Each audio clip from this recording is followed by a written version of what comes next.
dia, sexto ano, né? Quinta-feira, chegamos aí a mais uma aula nossa sobre Idade Média. E vocês estão vendo aí exatamente a página, né? Uma parte da página do livro de vocês lá no 313. Então, se vocês quiserem acompanhar por aqui, colocar o livrinho aberto aí do lado, vai facilitar e muito, tá bom? Que hoje eu vou usar, pelo menos na primeira parte aqui, da página 313, o próprio livro. Então, vamos lá. Não que eu não use o livro, né? Mas geralmente eu acrescento mais coisas para vocês. Quando a gente fala em arte na Idade Média, a gente tem aquela imagem na cabeça da gente, né? Muitos falam que não existia desenvolvimento artístico, né? Na Idade Média. Que a Idade Média é conhecida vulgarmente como Idade das Trevas por conta de muitas doenças que houveram, pessoas morrendo, um troço de louco, né? E aí, com o passar dos anos, os historiadores que foram surgindo depois, durante a Idade Média, depois da Idade Média, né, posterior à Idade Média, Idade Moderna, e até os dias de hoje, na Idade Contemporânea, se pesquisa muito sobre a Idade Média. E o que se encontra? Textos, livros, né, iluminuras, que é aquelas imagens que eu mostrei para vocês, que seriam essas imagens aqui, geralmente elas eram retratadas, e são as que existem até hoje, estão em vitrais nas igrejas, né? E aí existem as iluminuras que retratam, né, sobre a vida dos santos. Essa iluminura aí, né, que eu trabalhei com vocês nas aulas passadas, é uma iluminura do livro de vocês e mostra como que era a vida, né, no feudo. Então, assim, isso é arte, porque produzir algo desse tipo, né, é arte. Um outro mito também, uma outra coisa que se diz sobre a Idade Média é o seguinte, que lá na Idade Média, né, o tal do período das trevas, né, vai dar nome a essa idade que nós chamamos de média. Só que nós já sabemos, como o livro está falando aqui, ó, que houve um grande desenvolvimento criativo no período medieval.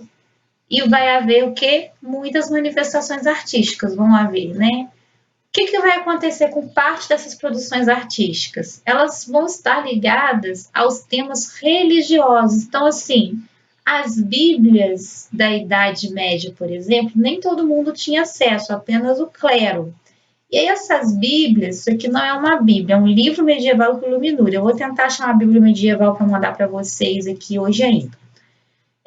As Bíblias da Idade Média, elas ficavam em mosteiros, né, onde os padres estudavam, e elas ficavam amarradas, presas a correntes e um cadeado. Então, apenas uma pessoa tinha acesso àquela chave daquele cadeado, e se a pessoa quisesse estudar a Bíblia, né, porque tinha que estudar a Bíblia para ser padre, tem até hoje, e é o correto.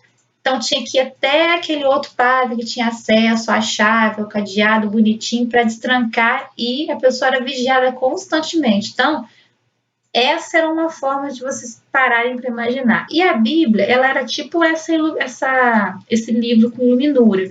Ela tinha esses escritos assim, tinha tipo um brasãozinho do lado, em algumas folhas, e sempre tinha uma imagem, no caso, uma imagem religiosa, né?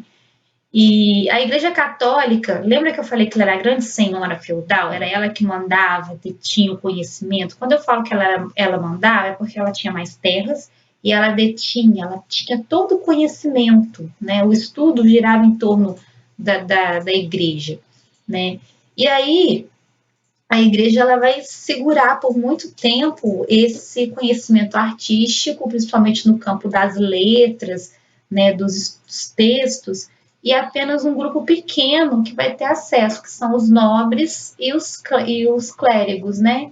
E aí, o que eram as iluminuras? As iluminuras elas eram ilustrações feitas à mão, no momento da reprodução de obras artísticas, e geralmente feitas pelos monges copistas.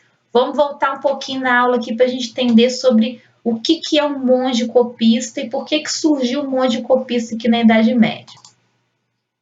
Vocês se lembram do Renascimento carolíngio? Um pouquinho antes da gente falar de feudo, eu falei para vocês sobre o Império Carolíngio, né? Esse império que surge com Carlos Magno, né? Que vai de 768 a 814. Aí ele vai passar por um renascimento carolíngio, né? O Império do Carlos Magno.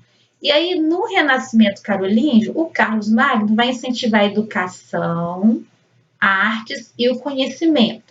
Aí, ó, no conhecimento, dentro do conhecimento, vai existir tradução e transcrição das obras greco-romanas pelos monges copistas. Então, aqui já no Império Carolíngio já existiam monges que faziam cópias das obras greco-romanas. Era coisa pra caramba, né? Só de pensar até cansa.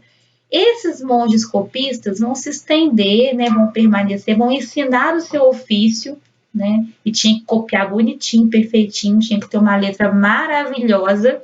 Vou tentar abrir uma iluminura escrita, um livro com iluminura maior aí para vocês verem como é.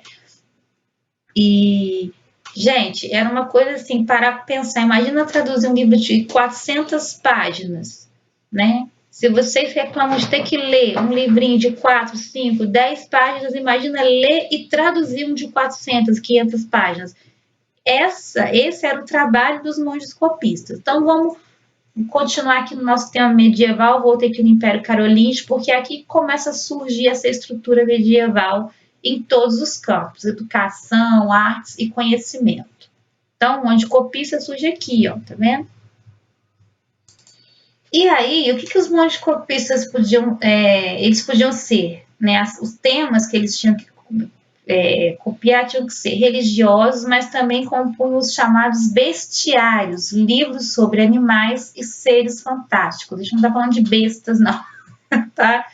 Então, assim, tipo hoje em dia, quando alguém vai falar assim, contar a história, um mito, a lenda lá do pé grande, umas coisas assim, alguém nunca viu o pé grande, mas alguém diz que já viu e desenha como ele é, né?